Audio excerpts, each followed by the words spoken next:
Bueno, estamos en contacto esta mañana con el doctor Diego Valadez. Diego es investigador emérito del Instituto de Investigaciones Jurídicas de la UNAM y bueno, pues con una amplia trayectoria pública, como se sabe, y académica.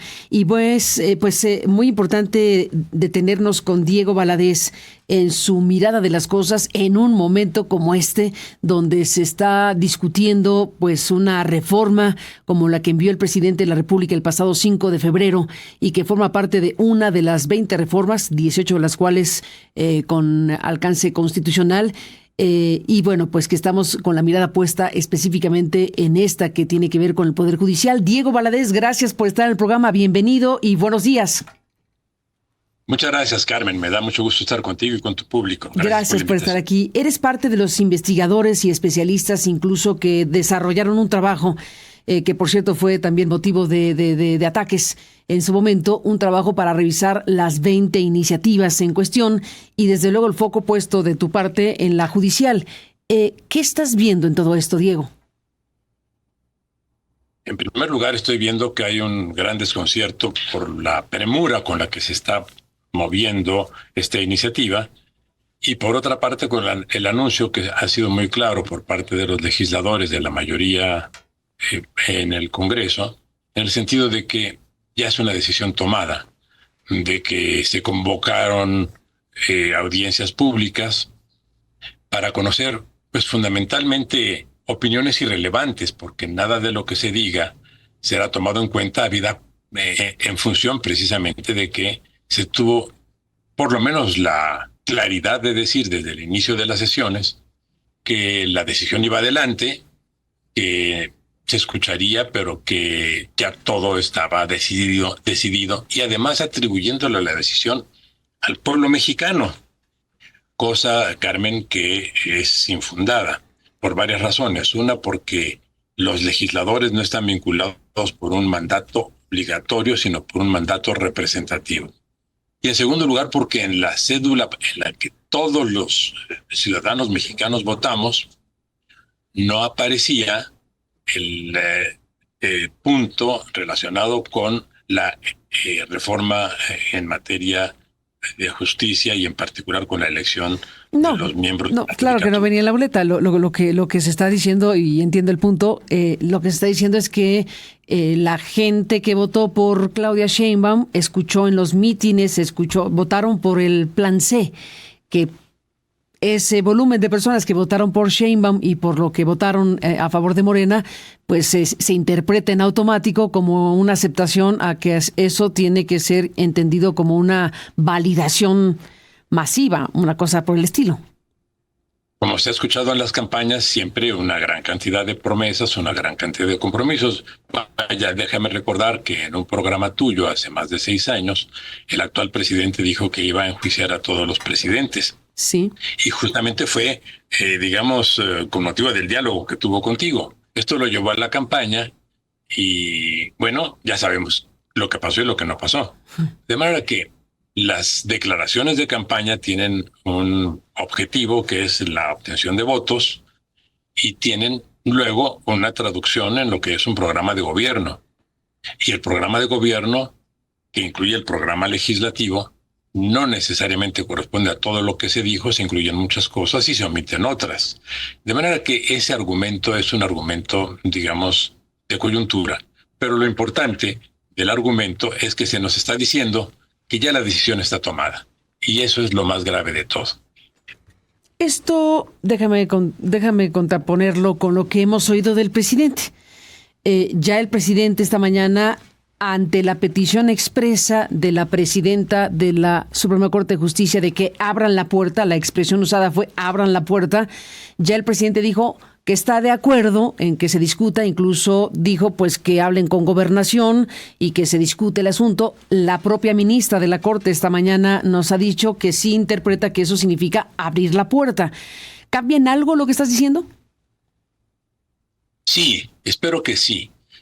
Yo a lo que me refería era a las audiencias en el Congreso y a las declaraciones de los líderes del Congreso. Pero si el autor de la iniciativa y el promotor de este cambio y presidente de la República abre las puertas en ese sentido, No las franqueó al completo porque la petición de la presidenta de la Corte era una entrevista tanto con el presidente de la República cuanto con la presidenta electa, pero si de todas maneras hay un puente con el ámbito de gobierno, creo que es un avance y ojalá que indique que se está en posición no solo de obtener algunas opiniones, sino de rectificar, porque la iniciativa y las consecuencias que puede tener su aprobación, por lo menos en los aspectos sustanciales, que son en principio la elección de los juzgadores federales, la elección de los juzgadores locales y el establecimiento de un tribunal de disciplina administrativa, y representan regresiones cuyos efectos no podemos calibrar en este momento, pero que podrán ser muy desfavorables, no solo para nosotros los gobernados, sino también para los propios gobernantes. Creo que no se han medido los efectos que puede tener, particularmente para el funcionamiento del próximo gobierno. Pueden ser devastadores. Devastadores. ¿Regresiones por qué? ¿Regresiones en dónde? ¿Regresiones de qué manera? Diego Valadez. Bueno, una de las características de un Estado es tener diferenciados sus órganos del poder, sus atribuciones y establecer un sistema de controles. Digamos que el constitucionalismo que se creó a partir del siglo XVIII, digamos ya 3 siglos de esta modalidad de constitucionalismo, consiste en que no haya poderes absolutos. El constitucionalismo se construyó justamente para desmontar el absolutismo monárquico que existía en Europa. Con esto lo que estamos construyendo es el absolutismo presidencial. Lo voy a poner en términos muy comprensibles y muy claros. La iniciativa dispone que habrá 3 listas perdón, para integrar los nombramientos de ministros de la Corte, de jueces federales y de magistrados federales. Y en los estados se producirá lo mismo. Los gobernadores elaborarán su lista, el Congreso local elaborará su lista y la judicatura elaborará su lista. Esto se llevará a los electores. Y los electores tendremos 3 listas, una que diga esta es lo que propone el presidente y estos son los que proponen los demás. Cuando los electores voten masivamente por la lista del presidente, ¿a qué nos estamos enfrentando? A que serán jueces elegidos, ratificados plebiscitariamente, pero jueces del presidente. ¿Dónde queda la separación de poderes? ¿Dónde queda la autonomía del Poder Judicial? ¿Dónde queda el equilibrio entre los órganos del poder y su control? Pues ya no queda en ninguna parte. Lo único que habremos hecho con eso es establecer un absolutismo presidencial sin matices. Eso, evidentemente, representa una regresión de siglos. O sea, México está estableciendo con eso la posibilidad de un sistema absolutista, ahora republicano, antes monárquico, sin miramientos. ¿Qué efectos tiene sobre los gobernados? Pues el efecto de que todos quedamos sujetos a la justicia presidencial. ¿Qué efectos tendrá con relación a las relaciones con otros estados del mundo? Pues un efecto de desconfianza. Uno de los problemas que vamos a tener va a ser el de la revisión cercana ya del Tratado de Libre Comercio con Canadá y Estados Unidos, donde hasta este momento, como es razonable, cada uno de los países reconoce la jurisdicción del otro. Pero cuando se advierta que en México la jurisdicción ha dejado de ser independiente y que depende de la voluntad del presidente, no sería remoto que las contrapartes del tratado, Canadá y Estados Unidos, pues se rehúsen a admitir la jurisdicción del Estado mexicano para la resolución de los conflictos comerciales que se presenten y que obliguen a que México acepte la jurisdicción de Canadá o de Estados Unidos y que abdique de su propia jurisdicción. Esto, por tanto, tiene muchos efectos, tanto el regresivo en el orden político cuanto el de la dificultad que implicará la relación internacional, y no solo con Estados Unidos y Canadá, también con Europa y también con Asia y con América del Sur, con todo el mundo. De suerte que los efectos que está teniendo o que puede tener la aprobación de una reforma de este calibre son múltiples. Creo que en este momento la preocupación está centrada en la vida, en los medios académicos, en los medios de comunicación, en algunos sectores de la sociedad, pero todavía no se ha dimensionado, ni siquiera por el próximo gobierno, el impacto que puede tener una medida como la que se está planteando, o una serie de medidas como las que se está planteando, porque me refiero solo al tema electoral, sin implicar otros aspectos incluso internos. Acabamos de pasar por un proceso electoral, Carmen, en el que una de las características fue la de ser el más sangriento en décadas, digamos, desde la época de la Guerra Civil, y con la presencia ostensible de grupos delincuenciales que ultimaban a candidatos o los amenazaban, y no sabemos a cuántos eventualmente hayan cooptado. ¿Qué podemos esperar cuando todos los jueces federales, más todos los jueces locales, porque es algo que todavía no se entra a discutir, pero la iniciativa en el artículo 116 que propone reformar, también establece que los magistrados locales, o sea, de los estados, y los jueces estatales también serán elegidos? Adicionalmente, en el caso de los federales, establece que los que sean elegidos en una circunscripción permanecerán allí permanentemente, no podrán cambiarse. De manera que se le está facilitando la vida también a los delincuentes, que podrán influir en las decisiones para elegir a aquellos que puedan resultar jueces más favorables para sus intereses.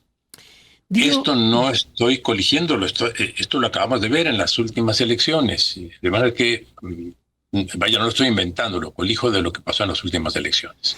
Diego Valadez, bueno, el foco puesto en la iniciativa para la reforma judicial, pero en efecto es un paquete de 20 iniciativas de todo tipo, 18 de carácter constitucional, 2 legales.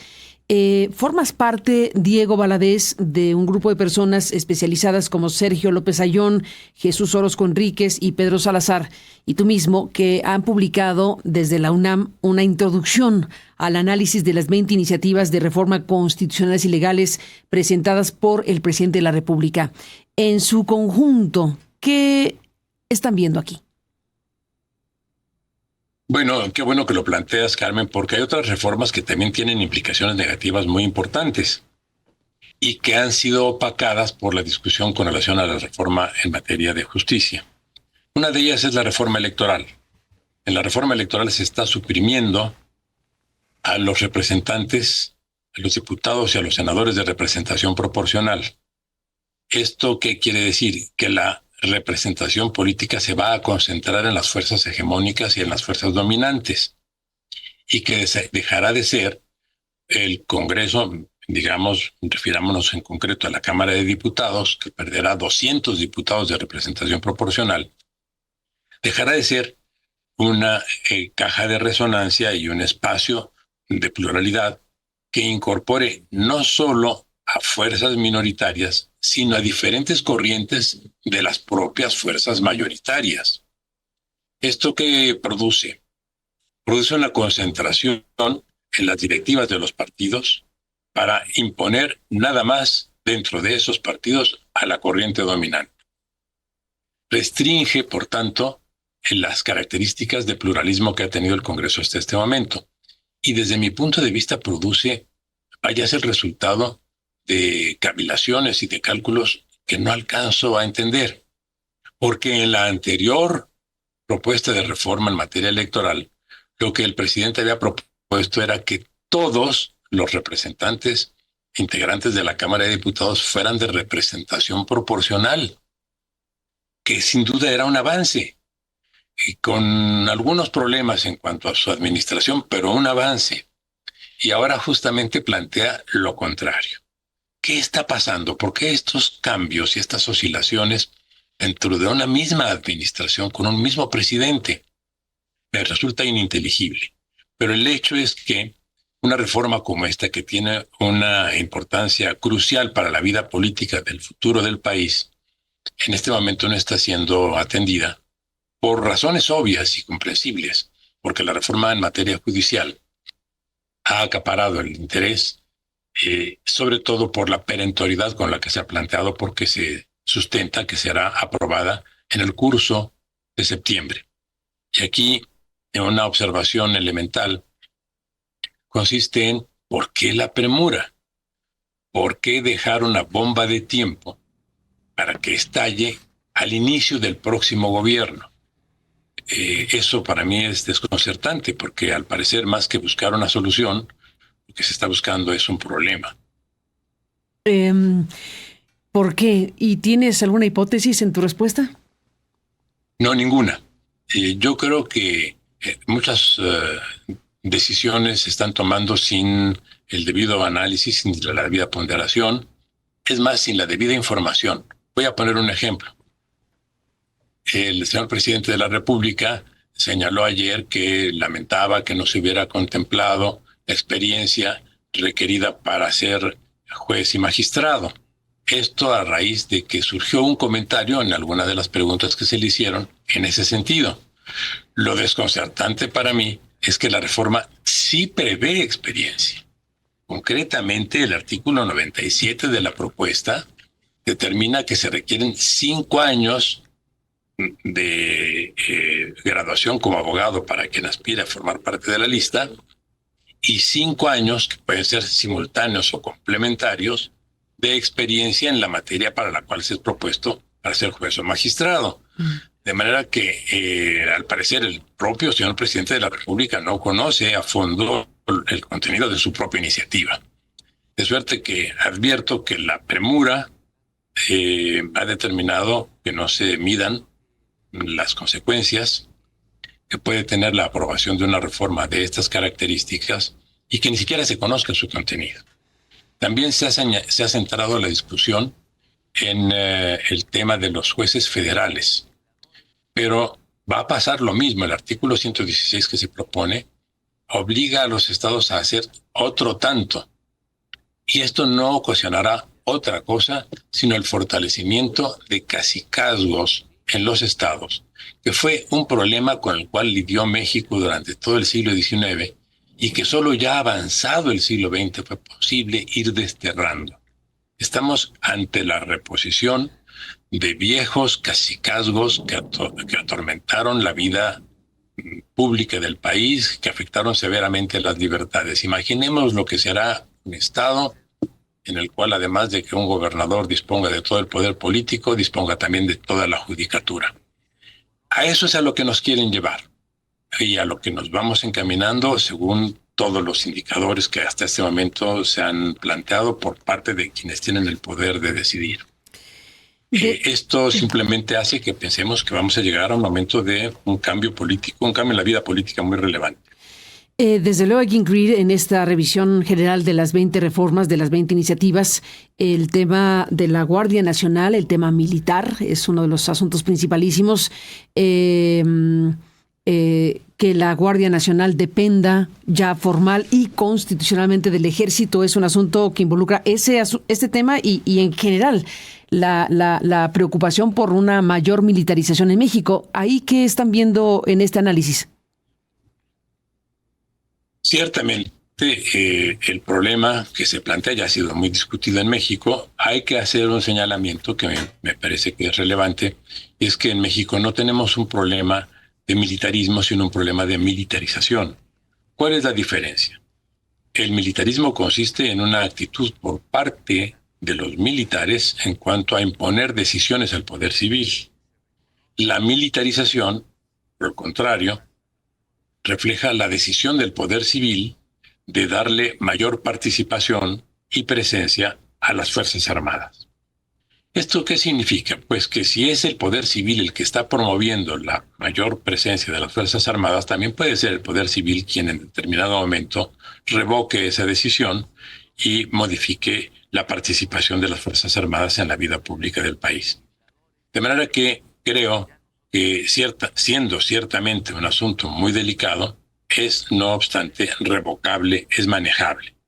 Como es revocable y manejable la reforma en materia de justicia, yo no dudo que una vez que esté implantada y una vez que comience a dar los malos resultados que son previsibles, Y ojalá que yo esté equivocado. A lo mejor quienes dicen que esto va a funcionar aciertan, pero ninguno de los elementos objetivos de los que disponemos permite augurar buenos resultados.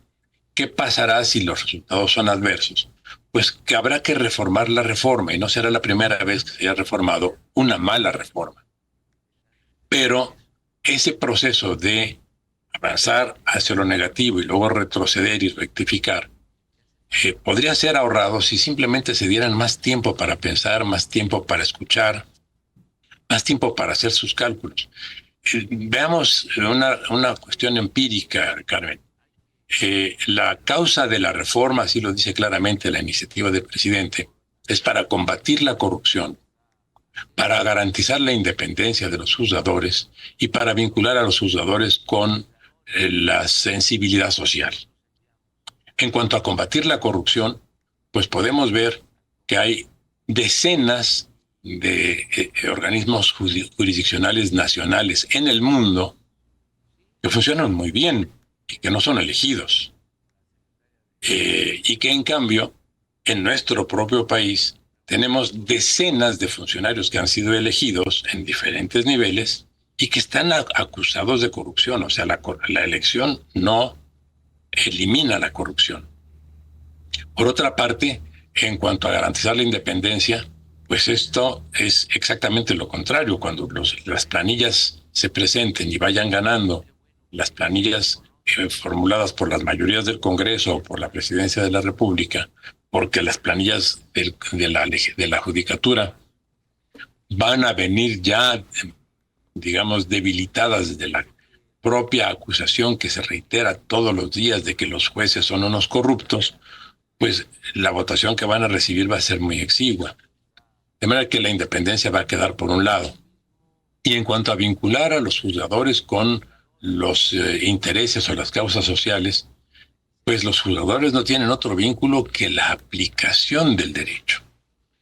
Y las causas sociales corresponden a los procesos de representación política. Pero déjame que diga algo todavía más de fondo. Los problemas reales del país, que también son señalados en la iniciativa, que son los de impunidad, pasan por alto y no se van a resolver. Los problemas de impunidad están y derivan de la propia norma que tienen que aplicar los juzgadores.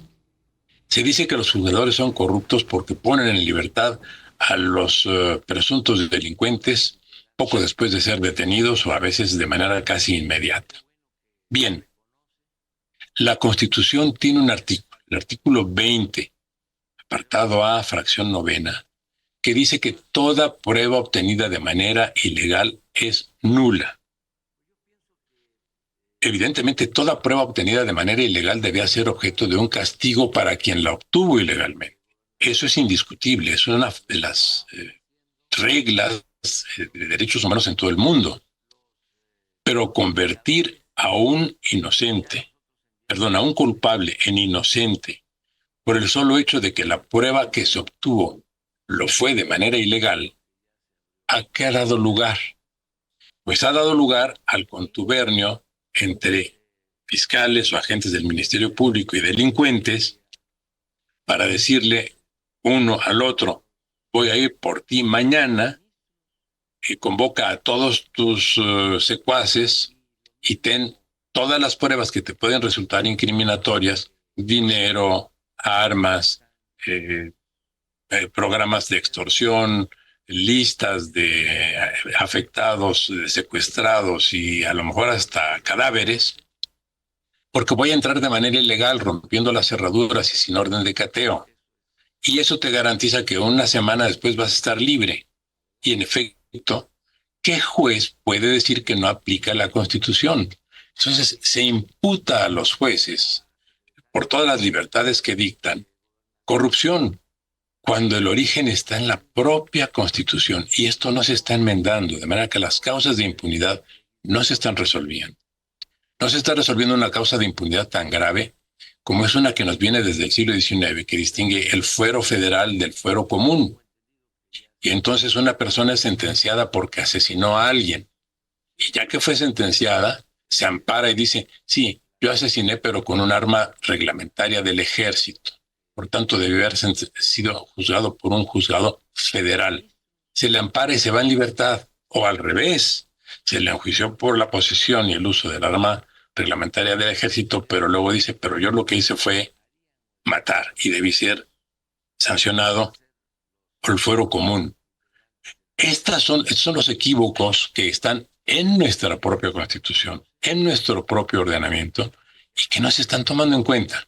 Mientras no resolvamos esos problemas de fondo, la impunidad seguirá imperando en el país y se seguirá responsabilizando a quienes menos culpa tienen, que son los jueces, cuando el problema está en los legisladores, en los agentes del Ministerio Público. Y no se tiene tampoco en cuenta, y perdón que me extienda, que los juzgadores también están a expensas de los malos abogados formados por malas escuelas. En México tenemos más de 2.100 escuelas de derecho, de las cuales no más de un centenar son escuelas que puedan considerarse entre excelentes, buenas, regulares y razonables. Más de 2.000 son simplemente instituciones que se aprovechan de la juventud incauta que quiere estudiar y a quienes no se les dan conocimientos. Y cuando salen a litigar, encuentran que no tienen otra forma sino utilizar vías de corrupción para poder atender los casos que les llegan. Y tampoco tenemos colegiación obligatoria. Es el único país, México, el nuestro, de la OCDE, donde no hay colegiación obligatoria. Entonces, no hay forma de certificar que los abogados que están litigando son profesionalmente capaces y moralmente idóneos. De manera que todas estas causas que generan corrupción y que generan impunidad están siendo ignoradas por la iniciativa. La iniciativa se refiere solo a los jueces.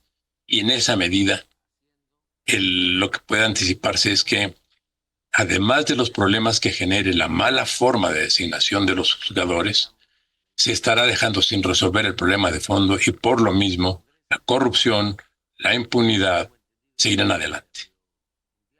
Pues de todo esto hay que seguir hablando, desde luego, con los especialistas. Diego Valadez, gracias por estar aquí esta mañana con esta serie de revisiones o esta revisión general de las reformas que se pretenden.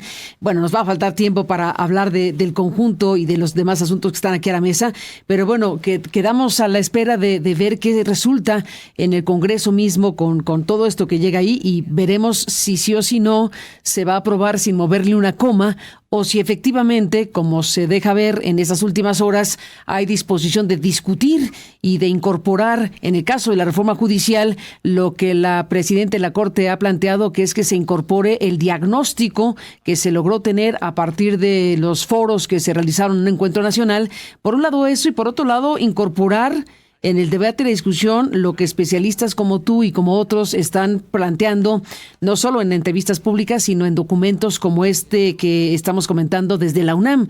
No puedo no preguntarte, Diego, y desde luego lo entenderás, no puedo no preguntarte tu opinión sobre la suerte de deslinde que se hizo desde se entiende, la rectoría de la UNAM a este documento, un documento que fue ampliamente criticado por el presidente y descalificado por el presidente, y que la respuesta institucional de la UNAM fue prácticamente de decir, ellos no representan a la UNAM. ¿Qué dices de esta postura de la UNAM que causó muchas críticas a la rectoría, a la nueva rectoría de la máxima casa de estudios? Yo creo que pudo haberse dicho lo mismo, digamos en otros términos. Desde luego entiendo la circunstancia y me la explico.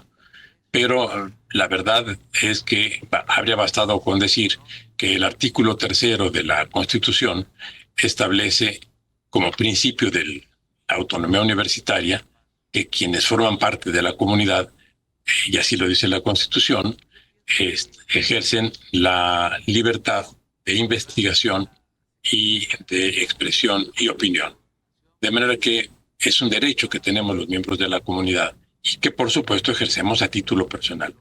Nadie puede hablar en la universidad como académico planteando que su opinión es la opinión de la institución o de toda la comunidad. Es una opinión siempre personal. Repito, los términos pudieron haber sido mejor planteados, pero De todas maneras, lo que se dijo ahí en esa expresión del boletín de la universidad es lo que corresponde a la realidad. Bueno, Cada sí, uno de nosotros sí, habla desde solo luego, por sí mismo. nadie puede hablar a nombre de la UNAM, por lo que acabas de Así es. mencionar, por supuesto. Incluso la propia Excepto sus rectoría, excepto sus habla a nombre de la rectoría y de la institucionalidad, Así es. no de la... Es un tema muy importante, pero bueno, al final déjame cerrar aquí porque sí es importante esta expresión universitaria que desde mi muy humilde punto de vista refleja los temores que se causan a partir de la agresividad del Ejecutivo en contra de los críticos, la virulencia desde el Ejecutivo en contra de quien se atreve a decir algo distinto o peor aún, ponerse a analizar lo que se esperaría no se le mueva una coma. Sí, por supuesto, y en esa medida quiero decirte que quienes intervinimos en el libro, todos los autores estamos conscientes de que debemos ser solidarios y lo somos con nuestra institución, con la UNAM y también con el rector de la universidad, que se ha caracterizado siempre por su respeto hacia la opinión de todos los miembros de la comunidad. De suerte que yo respeto y secundo la vida de nuestra universidad, defiendo la universidad y prefiero aceptar los términos del comunicado Del comunicado. a que la universidad sea objeto de las iras y de las furias públicas. Ni más ni menos, pues sí, desde luego que la universidad es ese apetitoso lugar para los afanes políticos, también hay que decirlo históricamente hablando, así que seguiremos hablando si tú me lo permites, Diego Valadez, muchísimas gracias por este enlace y bueno, quedan aquí los temas, queda aquí la discusión necesaria para un país como el que somos y en un momento como el que estamos. Gracias por estar aquí. Gracias por tu invitación, Carmen. Gracias a Diego Valadez.